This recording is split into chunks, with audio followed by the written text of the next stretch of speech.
Antes de contarte esta historia, quiero pedirte una cosa. Si alguna vez sentiste que lo diste todo y aún así te trataron como si no valieras nada, entonces suscríbete al canal. Aquí escucharás historias como la tuya, historias reales que merecen ser contadas. Y dime una cosa, ¿desde dónde estás viendo este video? Comenta aquí abajo. Me gusta saber hasta dónde están llegando estas palabras. Nunca olvidaré aquel día. El día en que mi propio hijo me echó de mi casa con las palabras más frías que he oído en mi vida. Padre, ya no puedes vivir aquí. Ahora se quedarán mis suegros. Así, sin más, sin una lágrima, sin un abrazo, solo esas palabras. Y yo allí parado con el corazón hecho pedazos. Era un martes que empezó como cualquier otro, con el olor a café recién hecho y el ruido de los primeros coches en la calle Padre Anchieta, en mi barrio de siempre. El ajú. Estaba en mi rutina, arreglando las cosas, pensando en las pequeñas tareas del día, sin saber que en pocas horas el mundo que conocía sería puesto patas arriba por unas palabras, dichas con una frialdad que todavía me eriza el alma. Se suponía que debía estar acostumbrado a los dolores de la vida. ¿Sabes? Soy de esa época en que las cosas no venían de la mano.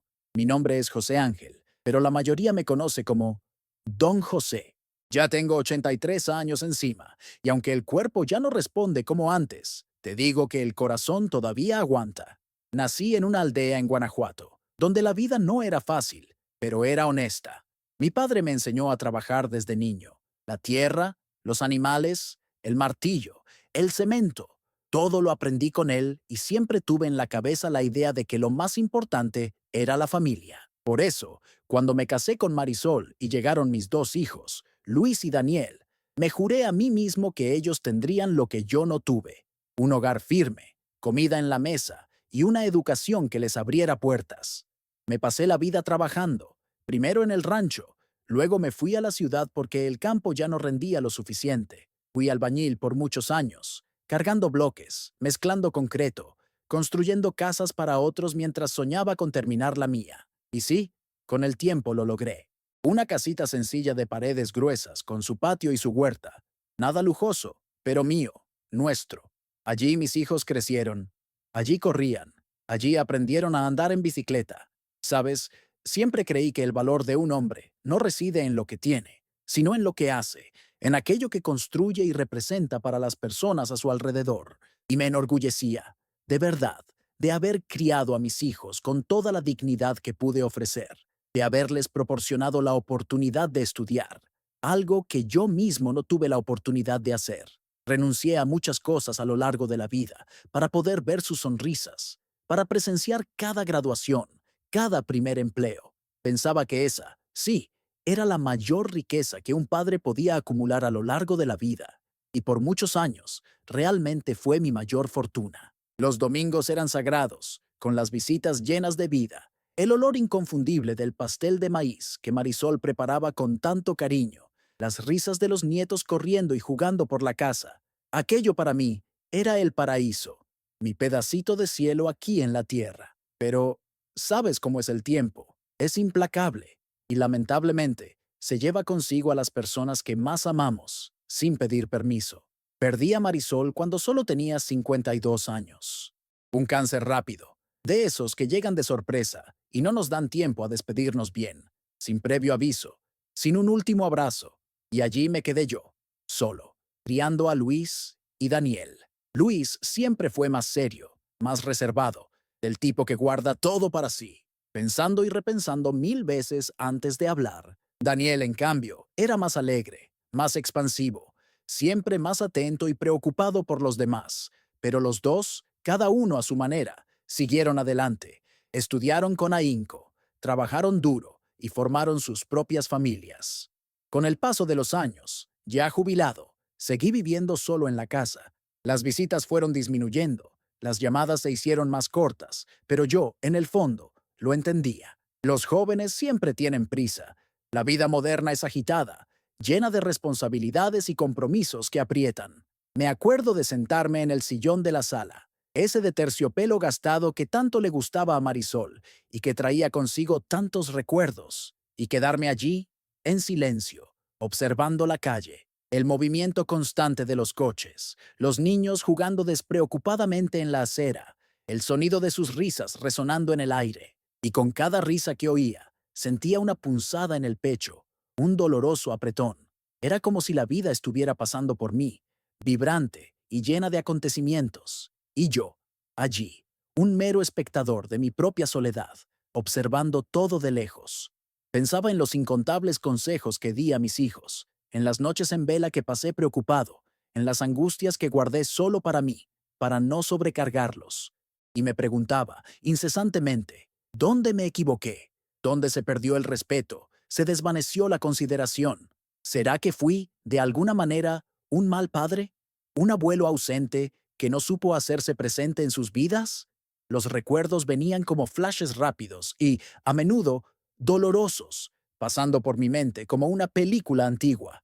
El día en que mi hijo menor se rompió la pierna jugando al fútbol y yo pasé la noche entera en el hospital, sin pegar ojo, velando por él. La graduación de mi hija mayor, su alegría al abrazarme, los ojos llenos de una gratitud genuina que guardaba en el corazón. Todo eso parecía tan distante ahora, como si perteneciera a otra vida, a otro José, alguien a quien ya no reconocía. El silencio de la casa se convirtió en un eco amplificado de mis pensamientos, un ruido sordo y constante que solo yo podía oír y sentir. Y cada día que pasaba, la sensación de invisibilidad aumentaba, como si me estuviera convirtiendo en una parte del mobiliario, un objeto olvidado, empolvado, abandonado en cualquier rincón de la casa. La mañana de aquel martes ya traía un peso extraño, un presentimiento que no supe descifrar, o quizás preferí ignorar. El café estaba más amargo de lo habitual, el pan sin sabor alguno. Era un domingo templado, con el sol apenas despuntando en el horizonte, anunciando un día que se volvería memorable. Estaba en el patio, entretenido regando mis plantas, cuando de repente oí el sonido familiar del coche de Luis parando frente a casa. Para mi sorpresa, no venía solo. Venía acompañado de su esposa y de sus suegros. Aquello me extrañó, confieso, porque casi nunca venían todos juntos. Y una visita así, en masa, siempre significaba algo. Salí a recibirlos con mi sombrero en la mano, saludando a todos con la cordialidad de siempre, un gesto simple de acogida. Entraron en la casa, se sentaron a la mesa de la cocina, y entonces, Luis, sin rodeos, me soltó aquello, sin anestesia alguna, sin preparar el terreno para la bomba que vendría. Padre, ya no puedes vivir aquí. Esta casa es muy grande solo para ti. Ya lo hemos hablado y hemos decidido que lo mejor es que vayas a vivir a una residencia. Mientras tanto, mis suegros se quedarán aquí para que la casa no esté sola. Me quedé paralizado, inmóvil, mirando fijamente el café que tenía en la mano, sintiendo cómo la temperatura del líquido se enfriaba lentamente, al igual que mi cuerpo. Por un instante, pensé que era una broma de mal gusto, pero no, era serio. Ya lo habían decidido todo, sin consultarme, sin pedirme opinión. Solo vinieron a informarme, como si yo fuera un objeto, un trámite burocracia, una cuestión a resolver. Es por tu bien, dijeron, con un tono de voz que rozaba la condescendencia, para que estés cuidado, para que no te pase nada solo. Y yo, allí, con el corazón encogido, pensé, tanto trabajo, tanto sudor derramado, tanta vida dedicada y puesta en estas paredes para que ahora me saquen de aquí como si fuera un mueble viejo, desechable, sin valor. No fue el asilo en sí lo que me dolió tanto, sino el desprecio, la indiferencia, el olvido, la completa falta de consideración. Ni un abrazo, ni una lágrima, solo esa frialdad calculada. Me levanté despacio de la silla, apoyándome en la mesa para no caer, y les dije, con la voz ahogada, que sí, que si eso era lo que querían, estaba bien. Pero por dentro, te digo, sentía que el corazón se partía en mil pedazos, porque uno aguanta muchas cosas en la vida, pero esto uno no lo espera del propio hijo. Luis y su esposa se quedaron allí, conversando, organizando cosas, diciendo que volverían al día siguiente para ayudarme a empacar. Los suegros miraban hacia otro lado, sin decir nada, sin siquiera una mirada de compasión. Yo ya no oía nada más. Solo miraba a mi alrededor, cada rincón de la casa, las fotos colgadas en la pared, el sofá viejo donde me sentaba a leer mi periódico. el árbol en el patio donde se balanceaban los columpios de mis hijos cuando eran pequeños. Todo aquello ahora quedaría en manos de otros, extraños, como si mi vida entera pudiera ser borrada con el cambio de una dirección. Pero lo que ellos no sabían, y aquí es donde realmente comienza esta historia, es que yo no era un viejo tonto, y lo que hice después, lo juro, es algo que nadie en esa mesa jamás imaginó, algo que hasta hoy no han podido olvidar. Sentí la sangre helarse en mis venas, fluyendo fría y densa por cada parte de mi cuerpo. Solo ocupa espacio.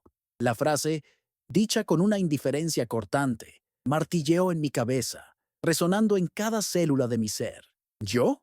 Ocupando espacio. Yo que, con mis propias manos callosas, construí cada ladrillo de esa casa, sudor a sudor. Yo que pagué cada cuenta, cada impuesto, que me sacrifiqué para garantizar que tuvieran un techo sobre sus cabezas, un hogar seguro. Yo que dediqué una vida entera de trabajo duro para asegurar su futuro, renunciando a tantos sueños y deseos. Esas palabras me golpearon como un rayo en un día soleado, dejándome sin aire, sin suelo, completamente desorientado. El periódico que leía se me resbaló de las manos, cayendo al suelo con un golpe sordo, y sentí los ojos humedecerse, la garganta apretarse, pero me negué a derramar una sola lágrima, no allí, no delante de él, no para que viera el dolor que causó. Lo miré fijamente a él, a mi hijo, el hombre que había criado, educado, amado, con todo el cariño y dedicación del mundo, creyendo que sería la extensión de mi legado, y vi en sus ojos un brillo frío, de quien ya había tomado la decisión y no veía más allá de sus propios intereses egoístas. No había remordimiento, no había compasión, solo una frialdad calculada y una prisa por despacharme. Y fue en ese instante, en ese exacto momento de dolor lacerante y profunda desilusión, que algo dentro de mí se rompió. Pero no fue una ruptura de desesperación, de rendición, de desistimiento. Fue una ruptura de límites, la línea final donde mi dignidad se rebeló contra la humillación impuesta. ¿Y tú? ¿Qué harías si escucharas eso de tu propio hijo? ¿Qué pasaría por tu cabeza en ese momento de tanto dolor e ingratitud? Piénsalo. En ese instante, el dolor que me consumía se transformó en una llama pequeña al principio, casi imperceptible, pero que pronto se extendió, calentando mi pecho y ahuyentando el frío cortante que sus palabras me habían causado. Pensé en todo lo que había vivido hasta allí, en mis luchas diarias, en las pequeñas victorias conquistadas a duras penas, en las pérdidas irreparables que ya había enfrentado. Pensé en Marisol, en el ejemplo de fuerza, de rectitud y de amor incondicional que ella siempre fue para mí. No, no podía rendirme así, no de esa manera. No podía permitir que una vida entera de sacrificios, de dedicación y de amor terminara con la amarga sensación de ser un estorbo, una carga para mis propios hijos. Yo no era una carga, yo era José, un hombre que construyó su vida con sus propias manos, que siempre defendió lo que era correcto y justo, y que no se iba a callar ante una injusticia tan grande. Tragué saliva, con un nudo en la garganta que costaba bajar. Enderecé la postura, sintiendo la columna recta y firme, y respiré hondo, aspirando el aire con fuerza hacia mis pulmones. El aire parecía más denso, casi palpable, pero lo respiré con toda la fuerza que tenía, sintiendo cada centímetro de mis pulmones llenarse, como si buscara coraje y determinación. Sentí la firmeza en mis pies, la fuerza que parecía haberme abandonado por un instante, regresando ahora con una nueva intensidad. La decisión fue rápida, casi instintiva, brotando del fondo de mi alma. No iría al apartamento, no aceptaría esa humillación, esa desvalorización de una vida entera de esfuerzos y amor. Y más que eso, no dejaría que él tuviera la última palabra. No hoy. No José. Él siguió hablando, pero sus palabras, antes tan cortantes, ahora se volvieron un zumbido distante, casi imperceptible, como si vinieran de un lugar muy lejano. Yo lo oía, claro, pero ya no absorbía lo que decía. Mi mente estaba enfocada en una única cosa, un único objetivo. Mi respuesta. No sería un grito, no sería una pelea fea con palabras ofensivas. Sería algo más fuerte, más contundente, algo que lo hiciera entender, de verdad, el peso y la gravedad de las palabras que acababa de lanzarme, como piedras. Quería que sintiera, aunque fuera por un instante fugaz, lo que acababa de hacerme, el dolor que me causó, no por venganza, no por rencor, sino por justicia y sobre todo, por dignidad. Cerré los ojos por un segundo, visualizando con claridad cada detalle de mi casa, cada rincón, cada mueble que contaba una historia, cada recuerdo que habitaba aquellas habitaciones, el jardín que yo mismo planté y cuidé con tanto esmero, la rosal que Marisol tanto amaba y que florecía en su honor, el porche donde pasaba las tardes tranquilas leyendo mi periódico, el sol calentando mi rostro. Aquella casa no era solo un inmueble, un montón de ladrillos y cemento.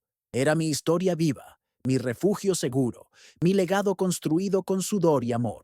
Era la materialización de cada gota de sudor derramado, de cada sacrificio hecho, de cada sueño anhelado. Y no permitiría que la frialdad de una subasta o la indiferencia del mercado inmobiliario me quitaran lo que era mío por derecho y por un amor que trascendió generaciones. Abrí los ojos y lo miré con una claridad que lo sorprendió, una claridad que solo el dolor y la resolución pueden traer. La consulta en el hospital fue rápida, los exámenes se hicieron sin grandes demoras. Mientras caminábamos de regreso al coche, él parecía visiblemente aliviado, como si la parte más difícil de ese día ya hubiera pasado y pudiera seguir adelante con sus planes.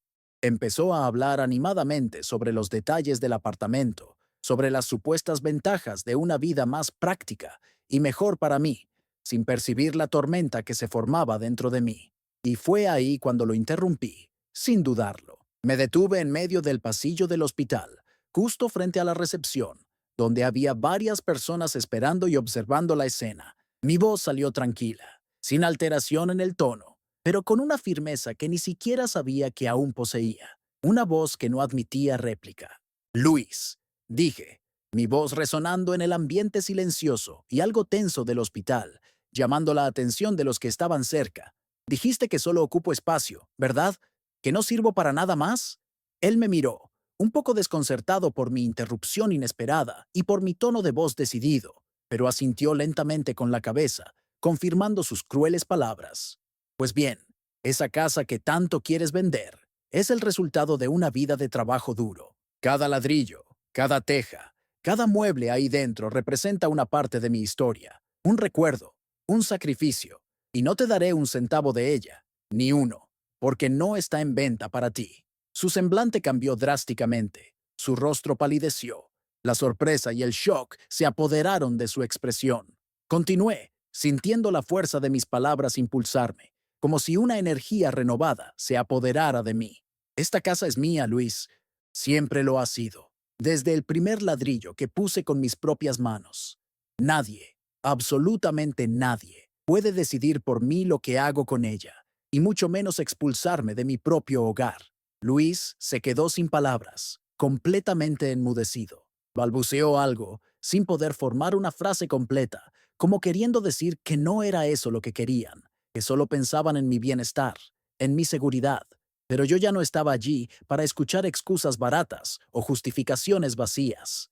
Le dije que respetaba su preocupación, si es que existía alguna, pero que no sería a costa de sacarme de mi propia casa, de poner extraños en mi lugar, en el lugar que construí para mi familia. La cosa quedó ahí. No hubo gritos, no hubo llanto, solo ese silencio incómodo y pesado que se siente cuando alguien se da cuenta de que metió la pata hasta el fondo, de que cometió un error grave e irreversible. Pero no pensaba quedarme solo con eso, con su vergüenza y mi dolor.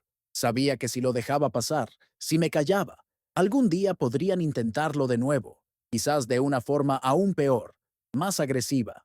Por eso, ese mismo día, después de que ellos se fueran y el silencio finalmente volviera a reinar en la casa, llamé a un abogado, un conocido de toda la vida, un amigo de confianza que siempre me había ayudado. Le conté todo, cada detalle de la conversación, de la humillación, y él me ayudó a organizar todos los papeles para dejar todo bien claro y legalmente atado. Un testamento actualizado, instrucciones legales precisas sobre qué hacer con la casa, con mis bienes, todo. Esa tarde, mientras firmaba los papeles con el abogado en la mesa del comedor, sentí algo que hacía tiempo no sentía, una paz extraña, pero verdadera. Porque una cosa es vivir con dolor, con la tristeza en el pecho, pero otra, completamente diferente, es vivir con la cabeza erguida, sabiendo que uno defiende lo que es suyo, lo que construyó, lo que conquistó con honor. No había pasado ni un día desde que dejé todo en orden con el abogado, cuando agarré el teléfono con las manos un poco temblorosas, pero con la decisión firme, y marqué el número de Daniel. Era temprano, aún con la frescura de la mañana de Maringá, de esas mañanas que prometen un día soleado. El teléfono sonó varias veces antes de que él contestara. Al escuchar su voz, tan igual a la de cuando era niño, se me formó un nudo en la garganta. Le dije, Daniel, hijo, necesito hablar contigo, pero de hombre a hombre. Él se preocupó inmediatamente, preguntando si estaba bien, si algo había pasado, la preocupación genuina de un hijo que se importa. Y allí, con voz serena, pero firme, solté la verdad completa. Desde el principio, le conté lo que había pasado con Luis, con su esposa, con los suegros, sobre aquella reunión donde me habían querido echar de mi propia casa, como si fuera un estorbo cualquiera. Daniel no dijo una palabra mientras yo hablaba, solo escuchaba con atención. Y eso, te digo, me hizo sentir que, al menos alguien en la familia, todavía tenía el corazón en su lugar, que la compasión y el respeto aún existían. Cuando terminé, hubo un silencio largo, de esos que pesan más que las palabras, hasta que finalmente me dijo, con la voz entrecortada, Padre, yo no sabía nada, lo juro por lo que más quiero, no sabía nada de esto. Si lo hubiera sabido, habría estado allí. Y no voy a mentir, mis ojos se llenaron de lágrimas al oírlo. Daniel me dijo que vendría a verme ese mismo día, y así fue. A media tarde, Daniel llegó con su camioneta, solo, sin la familia. Cuando entró en la casa, lo primero que hizo fue abrazarme fuerte, como hacía años que no lo hacía. Y en ese abrazo, sentí que al menos una parte de todo aquel dolor se disipaba, como si el corazón se acomodara de nuevo en su lugar.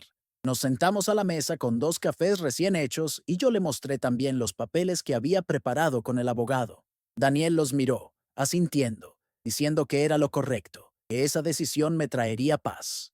Y allí, con el café en la mano, él me soltó algo que no esperaba, algo que me tomó por sorpresa. Padre, si usted quiere, puedo venir a vivir aquí con usted para que no esté solo, para que nadie más vuelva a faltarle el respeto. Y te confieso que por dentro sentí un alivio inmenso, pero también un orgullo profundo, porque yo no había pedido nada, no había reclamado, y aún así él se ofrecía a estar allí, como familia de verdad, mostrando el valor de la lealtad y el cuidado. Le dije que lo pensaría, que le agradecía de corazón, pero que necesitaba unos días para acomodar las ideas, para organizar mis pensamientos, porque a mi edad uno aprende que las decisiones no se toman en el calor del momento, sino con la cabeza bien fría, con calma y sabiduría. Y mientras conversábamos, mientras recordábamos tiempos pasados, historias de Marisol, sentí que algo dentro de mí volvía a florecer. No, no todo estaba perdido. No toda la familia había olvidado de dónde veníamos, ni quién había sido el que puso los primeros ladrillos de aquella casa. Pero justo cuando pensaba que las cosas ya estaban más tranquilas, que la paz finalmente se asentaba, apareció otra sorpresa. Y no, no era una visita de cortesía ni una llamada para pedir disculpas. Era algo más serio. A la mañana siguiente, golpearon la puerta con fuerza, un sonido seco y autoritario que me asustó un poco. Al abrir, me encontré con un hombre de traje, portando unos papeles en las manos. Era un oficial de justicia, entregándome un documento formal, una notificación legal. Luis había ido más lejos de lo que yo imaginaba. Él intentaba reclamar legalmente la casa, alegando que yo me encontraba incapacitado para tomar decisiones por mí mismo, una acusación absurda y dolorosa. Te podrás imaginar cómo se me revolvió el estómago al leer aquello. Mi propio hijo, el que había criado con tanto cariño y dedicación, ahora queriéndome hacer pasar por incapaz, solo para quedarse con lo que no era suyo. Daniel, que estaba conmigo en ese momento, tomó el papel, lo leyó con calma, y luego me miró con esa mezcla de tristeza y rabia que uno no sabe bien cómo describir. Me puso la mano en el hombro y me dijo, con una voz llena de convicción, No te preocupes, padre, esto no va a quedar así. Y allí, mi amigo, mi amiga que me escucha, supe que la verdadera lucha apenas estaba comenzando. Porque una cosa es que intenten aprovecharse de uno con palabras, pero otra muy diferente es cuando ya se meten con lo que a uno le pertenece por derecho. Y aunque mis piernas ya no son las de antes, aunque el corazón lata más despacio, te aseguro, no iba a dejar que me quitaran lo que construí con estas dos manos. Ni ahora, ni nunca. Esa misma tarde, después de recibir la notificación, Daniel no se quedó de brazos cruzados. Mientras yo me sentaba en el mecedor del patio, mirando el horizonte con la carpeta de documentos aún sobre la mesa, él ya estaba haciendo llamadas. Llamó a su abogado de confianza, le explicó todo el asunto con calma, pero con firmeza. Yo lo escuchaba hablar por teléfono, y por dentro sentía una mezcla rara entre orgullo y tristeza. Orgullo, porque uno de mis hijos estaba allí defendiéndome. Tristeza porque el otro había llegado tan lejos con su ambición. Daniel me dijo que el primer paso era ir inmediatamente a un juzgado para dejar constancia de que yo estaba en pleno uso de mis facultades. Él me miró a los ojos, casi como un niño pidiéndome permiso, y preguntó, ¿Te animas, padre? Y yo, con el alma entera, le dije, claro que sí, hijo, no me voy a dejar abatir. Al día siguiente, ya estábamos sentados frente a un médico especialista, un hombre serio, pero respetuoso. Me hizo pruebas, me hizo preguntas de esas que parecen bobas, pero que sirven para comprobar si uno todavía tiene la cabeza bien puesta. Nombres, fechas, cosas de memoria. Yo respondía todo, mirando siempre a los ojos del doctor, con la tranquilidad de saber que no tenía nada que esconder. Al final, el médico me sonrió y me dijo, Don José, usted está más lúcido que muchos jóvenes que veo por aquí. Con ese informe en mano, Daniel y el abogado procedieron a presentar un recurso al juzgado, todo de forma legal, todo paso a paso, sin hacer escándalo. Y mientras tanto, en casa, yo seguía con mi vida de siempre, regando las plantas, barriendo el patio, cocinando mis frijoles como cada mañana, pero con una diferencia. Ahora tenía el corazón más tranquilo, sabiendo que no estaba solo. Una tarde, mientras yo me sentaba en el sillón de la sala, leyendo el periódico del día, alguien tocó la puerta nuevamente. Pensé que era algún vecino, quizás el señor Antonio, el panadero, o doña Rosa, con sus chismes diarios, pero al abrir, me encontré cara a cara con Luis. Él estaba solo, sin la esposa, sin los suegros. Traía una cara pálida, como la de quien no había dormido bien por días, y parecía indeciso, sin saber bien si entrar o no, como si el umbral de mi casa fuera una barrera infranqueable. Yo no dije nada, solo lo miré, esperando que él hablara primero. Y después de algunos segundos de silencio incómodo, finalmente lo hizo, la voz casi un susurro. Padre, he venido a hablar contigo, a pedirte, bueno, a pedirte perdón. Te voy a ser sincero. En ese momento, no supe qué sentir. No era enojo, no era alegría. Era algo más difícil de explicar, como una mezcla de desconfianza y alivio. Le dije que pasara, que se sentara, y allí, en la misma mesa donde me había querido expulsar hace unas semanas, ahora él estaba pidiéndome perdón. Luis bajó la cabeza y con la voz rota me confesó que había sido idea de su esposa todo el asunto, que él no había tenido el valor de decir que no, que se había dejado llevar por la presión, por el miedo a perder cosas. Me dijo que ahora entendía que lo que habían hecho era una falta de respeto, una traición.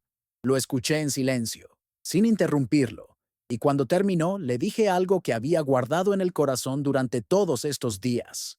Luis, uno puede equivocarse, hijo, pero lo que no se puede perder nunca es el respeto, ni a los demás ni a uno mismo. No le grité, no le reproché, solo eso, porque a mi edad uno ya no tiene ganas de pelear por cosas viejas, pero tampoco olvida tan fácil. Luis me pidió que por favor no continuara con el proceso judicial, que no quería que todo se hiciera público, que le daba vergüenza. Y ahí, mientras lo miraba, supe que tenía que tomar una decisión, seguir adelante con la demanda o dejar las cosas hasta ahí, confiando en su palabra. Me tomé un momento para pensarlo. Le dije que le daría mi respuesta al día siguiente, porque esas decisiones no se toman con el corazón caliente, sino con la cabeza bien fría. Aquella noche, mientras el viento movía las hojas del gran árbol del patio con una suavidad casi imperceptible, yo me senté en la mecedora, mirando las estrellas allá arriba, en el cielo de Maringá. La oscuridad del cielo parecía abrazarme, y yo me perdía en pensamientos, recordando todos los años de trabajo arduo, de sacrificio silencioso, de amor dado sin esperar nada a cambio, solo la felicidad de los míos. Y pensé también en Marisol, en lo que ella habría hecho en mi lugar, en la sabiduría que ella siempre tuvo para lidiar con los desafíos de la vida. Y fue allí, bajo el manto estrellado, con el corazón en un extraño estado de tranquilidad, que tomé mi decisión final, sintiendo la certeza del camino a seguir. A la mañana siguiente, el aire estaba fresco, con ese buen olor a tierra mojada que precede a la lluvia en Maringá, aunque no hubiera llovido. Me levanté temprano, preparé mi café fuerte como siempre, y antes de que el reloj marcara las 9, Luis ya estaba allí, tocando la puerta. Esta vez estaba solo de nuevo, con las manos metidas en los bolsillos y los ojos bajos, como un niño esperando un castigo inevitable. Abrí la puerta sin decir mucho, le hice un gesto para que entrara y nos sentamos a la mesa de la cocina. Tomé la carpeta con los papeles una vez más y la puse sobre la mesa, como quien pone una carta decisiva boca arriba. Luis tragó saliva. No lo miraba con rabia, te digo la verdad. Lo miraba como quien mira a un hijo que se perdió en el camino, pero que todavía tiene una oportunidad de reencontrarse y enmendar sus errores. Le serví un café, caliente y fuerte, y dije, despacio, con la voz cargada de una serenidad que a mí mismo me sorprendía. Ya lo he pensado, hijo, y la decisión está tomada. Luis levantó la cabeza, los ojos fijos en los míos, esperando lo peor, con la expresión de quien aguarda una sentencia. Y allí, en ese instante de silencio denso, le dije, no voy a seguir con el proceso judicial, no porque me lo pidas, sino porque ya no quiero cargar más con ese peso en el corazón. El rencor, por mucho que doliera, no me haría arrastrar una batalla que ya estaba resuelta dentro de mí. Pero las cosas van a quedar claras a partir de hoy, completé, para que no hubiera dudas sobre mi posición. Le expliqué que el abogado ya había dejado todo en orden, legalmente atado. La casa seguía a mi nombre, y quedaría así hasta el último de mis días. Nadie podría mover un dedo sin mi autorización expresa. Le dije que, si algún día yo decidía vender, donar o dejar en herencia, sería por mi propia y libre voluntad, y no por presión o exigencia de quien fuera, y que, además, a partir de ese día, quería que mi espacio fuera respetado, mi tiempo y mi vida, ni más ni menos. Luis no dijo nada al principio, solo asintió con la cabeza, con los ojos humedecidos, y allí, por primera vez en mucho tiempo, lo vi de verdad como aquel niño que corría por el patio, buscando mis brazos cuando se caía. No era el hombre frío y calculador de las últimas semanas. Era otra vez mi hijo. Al cabo de un tiempo, me pidió un abrazo, y te confieso que me costó, pero se lo di, porque uno puede tener el corazón herido, lastimado por la ingratitud, pero no de piedra. Lo abracé fuerte, dándole una palmada en la espalda, un gesto simple que cargaba una mezcla de perdón y dolor, y allí, en ese momento, sentí que al menos una parte de todo aquel peso que yo cargaba se aflojaba, como un nudo que finalmente se deshace. Después de eso, Luis se fue, y me quedé solo otra vez, pero ya no con la tristeza de antes, no con esa soledad cortante, sino con una calma que solo se encuentra al saber que se hizo lo correcto, que se actuó con dignidad. Esa misma tarde, Daniel vino a verme. Le conté todo con detalles, y él, al principio, no estuvo muy de acuerdo con mi decisión. Me dijo que habría preferido que continuara con el proceso para dejar un ejemplo claro, para mostrar que ciertas actitudes no quedan impunes, pero también entendió, porque Daniel siempre fue así, de corazón grande, de escuchar antes de hablar, de ponderar antes de juzgar. Los dos nos quedamos en el patio, sentados, mirando el atardecer en Maringá, con el sol escondiéndose en el horizonte y los colores del cielo pintando el paisaje. Y fue entonces cuando él me soltó algo que me dejó pensando por días. Padre, ¿y si algún día yo también cometo un error? ¿Usted me perdonaría igual? Lo miré con una sonrisa triste y prolongada, pensando en la complejidad de la vida y en los dolores que nos impone. Hijo, le dije, sintiendo el peso de cada palabra, el perdón es para los que reconocen el error, para los que tienen la humildad de admitir la falla, no para los que siguen caminando como si nada hubiera pasado, como si el irrespeto no dejara huellas. Y en ese silencio, con el sol escondiéndose lentamente detrás de los cerros de Maringá, pintando el cielo de tonos anaranjados y morados, sentí que de alguna forma todo estaba en su debido lugar. que las piezas del rompecabezas de mi vida comenzaban a encajar nuevamente. Pero la historia no terminaba allí, porque unos días después recibí una carta que cambiaría, una vez más, el rumbo de todo. Una carta que no esperaba, de una persona que llevaba años sin escribirme. Aquella carta llegó una mañana, doblada en dos, metida por debajo de la puerta de la casa. No traía remitente, solo mi nombre escrito a mano con una letra que me parecía conocida, pero que no lograba identificar de inmediato, una caligrafía familiar que me causaba una cierta extrañeza. La tomé con cuidado, como si fuera algo frágil y precioso, y me senté en la mesa del comedor, en el mismo lugar donde solía tomar mi café todas las mañanas.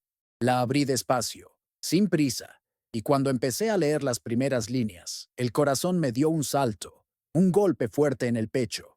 Era de Marta, mi nuera, la esposa de Luis, aquella mujer que durante años había estado a mi lado en almuerzos familiares, en Navidades, en los cumpleaños de los nietos, y que había terminado siendo una de las razones por las que me habían querido echar de mi propia casa. En la carta, Marta me pedía perdón. No eran palabras grandilocuentes, ni disculpas baratas y llenas de rodeos. Era un texto corto, directo, escrito con tinta azul, sin muchos adornos. Me decía que se había dado cuenta del daño que había causado, que había actuado por miedo, por querer proteger a su familia, pero que, al final, había entendido que lo que me hicieron no tenía justificación alguna. Me decía también que había decidido separarse de Luis por un tiempo, para poner las cosas en orden en su propia cabeza y en su vida, y que lo único que pedía era que yo no la guardara en el corazón como una enemiga, sino como alguien que se arrepintió y busca redención. Para serte honesto, terminé de leer aquella carta con los ojos humedecidos, llenos de agua, no porque pensara en Marta en sí o en su situación, sino porque entendí que, a veces, la vida nos enseña las lecciones más duras en los momentos que menos esperamos, cuando menos estamos preparados para recibirlas. Aquella carta no cambiaba el pasado, no borraba el dolor, pero me dejaba claro que algo había aprendido ella también. Guardé la carta en la carpeta de papeles, junto a las escrituras de la casa, no porque tuviera valor legal o financiero, sino porque para mí tenía el valor de una palabra sincera, de un cierre. Ese mismo día, le conté a Daniel sobre la carta. Se quedó pensativo, mirando el papel entre sus manos, y solo dijo, con un tono de voz que revelaba su propia sorpresa: ¿Qué cosas tiene la vida, no, padre? Y sí, ¿qué cosas? Los días pasaron más tranquilos después de eso. No hubo más visitas de Luis ni de los suegros. Todo quedó en silencio, un silencio bueno, de esos que no pesan, pero que traen descanso al alma. Yo seguí con mi rutina, cuidando mis plantas con el cariño de siempre, barriendo el patio, cocinando mis frijoles y mi arroz como cada mañana, pero con una diferencia sutil, aunque significativa. Ahora tenía el corazón más tranquilo, sabiendo que ya no estaba solo en este viaje, que Daniel estaba allí por mí. Una tarde, mientras yo me sentaba en el sillón de la sala, leyendo el periódico, tocaron la puerta nuevamente. Pensé que era algún vecino, pero al abrir, me encontré cara a cara con Luis. Solo, sin la esposa, sin los suegros. Traía una cara pálida, como la de quien no había dormido bien por días, y se quedó parado allí, en el umbral de la puerta, sin saber bien si entrar o no. Yo no dije nada, solo lo miré, esperando que hablara primero, y después de unos segundos que parecieron una eternidad, finalmente lo hizo. Padre, he venido a hablar contigo, a pedirte, bueno, a pedirte perdón. Te voy a ser sincero. En ese momento, no supe qué sentir. No era enojo, no era alegría. Era algo más difícil de explicar, como una mezcla de desconfianza y alivio. Le dije que pasara, que se sentara, y allí, en la misma mesa donde me había querido expulsar así hace unas semanas, ahora él estaba pidiéndome perdón. Luis bajó la cabeza y con la voz rota me confesó que había sido idea de su esposa todo el asunto, que él no había tenido el valor de decir que no, que se había dejado llevar por la presión, por el miedo a perder cosas. Me dijo que ahora entendía, que lo que habían hecho era una falta de respeto, una traición. Lo escuché en silencio, sin interrumpirlo, y cuando terminó le dije algo que había guardado en el corazón durante todos estos días. Luis, uno puede equivocarse, hijo, pero lo que no se puede perder nunca es el respeto, ni a los demás, ni a uno mismo. No le grité, no le reproché. Solo eso, porque a mi edad uno ya no tiene ganas de pelear por cosas viejas, pero tampoco olvida tan fácil. Luis me pidió que por favor no continuara con el proceso judicial, que no quería que todo se hiciera público, que le daba vergüenza. Y ahí, mientras lo miraba, supe que tenía que tomar una decisión, seguir adelante con la demanda o dejar las cosas hasta ahí, confiando en su palabra. Me tomé un momento para pensarlo.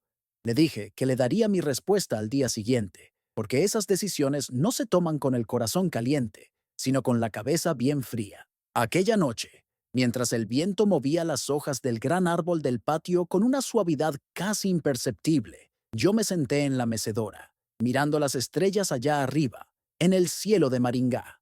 La oscuridad del cielo parecía abrazarme, y yo me perdía en pensamientos, recordando todos los años de trabajo arduo, de sacrificio silencioso, de amor dado sin esperar nada a cambio, solo la felicidad de los míos. Y pensé también en Marisol, en lo que ella habría hecho en mi lugar, en la sabiduría que ella siempre tuvo para lidiar con los desafíos de la vida. Y fue allí, bajo el manto estrellado, con el corazón en un extraño estado de tranquilidad, que tomé mi decisión final, sintiendo la certeza del camino a seguir. A la mañana siguiente, el aire estaba fresco, con ese buen olor a tierra mojada que precede a la lluvia en Maringá, aunque no hubiera llovido. Me levanté temprano, preparé mi café fuerte como siempre, y antes de que el reloj marcara las 9, Luis ya estaba allí, tocando la puerta. Esta vez estaba solo de nuevo, con las manos metidas en los bolsillos y los ojos bajos, como un niño esperando un castigo inevitable. Abrí la puerta sin decir mucho, le hice un gesto para que entrara, y nos sentamos a la mesa de la cocina. Tomé la carpeta con los papeles una vez más y la puse sobre la mesa, como quien pone una carta decisiva boca arriba. Luis tragó saliva. No lo miraba con rabia. Te digo la verdad. Lo miraba como quien mira a un hijo que se perdió en el camino, pero que todavía tiene una oportunidad de reencontrarse y enmendar sus errores. Le serví un café, caliente y fuerte, y dije, despacio, con la voz cargada de una serenidad que a mí mismo me sorprendía. Ya lo he pensado, hijo, y la decisión está tomada. Luis levantó la cabeza, los ojos fijos en los míos, esperando lo peor, con la expresión de quien aguarda una sentencia. Y allí, en ese instante de silencio denso, le dije, no voy a seguir con el proceso judicial, no porque me lo pidas, sino porque ya no quiero cargar más con ese peso en el corazón. El rencor, por mucho que doliera, no me haría arrastrar una batalla que ya estaba resuelta dentro de mí. Pero las cosas van a quedar claras a partir de hoy, completé, para que no hubiera dudas sobre mi posición. Le expliqué que el abogado ya había dejado todo en orden, legalmente atado. La casa seguía a mi nombre, y quedaría así hasta el último de mis días. Nadie podría mover un dedo sin mi autorización expresa. Le dije que, si algún día yo decidía vender, donar o dejar en herencia, sería por mi propia y libre voluntad, y no por presión o exigencia de quien fuera. Y que, además, a partir de ese día, quería que mi espacio fuera respetado, mi tiempo y mi vida, ni más ni menos. Luis no dijo nada al principio, solo asintió con la cabeza, con los ojos humedecidos, y allí, por primera vez en mucho tiempo, lo vi de verdad como aquel niño que corría por el patio, buscando mis brazos cuando se caía. No era el hombre frío y calculador de las últimas semanas. Era otra vez mi hijo. Al cabo de un tiempo, me pidió un abrazo, y te confieso que me costó, pero se lo di, porque uno puede tener el corazón herido, lastimado por la ingratitud, pero no de piedra. Lo abracé fuerte, dándole una palmada en la espalda, un gesto simple que cargaba una mezcla de perdón y dolor, y allí, en ese momento, sentí que al menos una parte de todo aquel peso que yo cargaba se aflojaba, como un nudo que finalmente se deshace. Después de eso, Luis se fue, y me quedé solo otra vez, pero ya no con la tristeza de antes, no con esa soledad cortante, sino con una calma que solo se encuentra al saber que se hizo lo correcto, que se actuó con dignidad. Esa misma tarde, Daniel vino a verme. Le conté todo con detalles, y él, al principio, no estuvo muy de acuerdo con mi decisión. Me dijo que habría preferido que continuara con el proceso para dejar un ejemplo claro, para mostrar que ciertas actitudes no quedan impunes, pero también entendió, porque Daniel siempre fue así. de corazón grande, de escuchar antes de hablar, de ponderar antes de juzgar. Los dos nos quedamos en el patio, sentados, mirando el atardecer en Maringá, con el sol escondiéndose en el horizonte y los colores del cielo pintando el paisaje. Y fue entonces cuando él me soltó algo que me dejó pensando por días. Padre, ¿y si algún día yo también cometo un error? ¿Usted me perdonaría igual? Y si esta historia te ha tocado el corazón, si conoces a alguien que ha pasado por algo parecido, compártela y suscríbete al canal para escuchar más historias reales como esta. Porque a veces el respeto no se exige con gritos, sino con dignidad.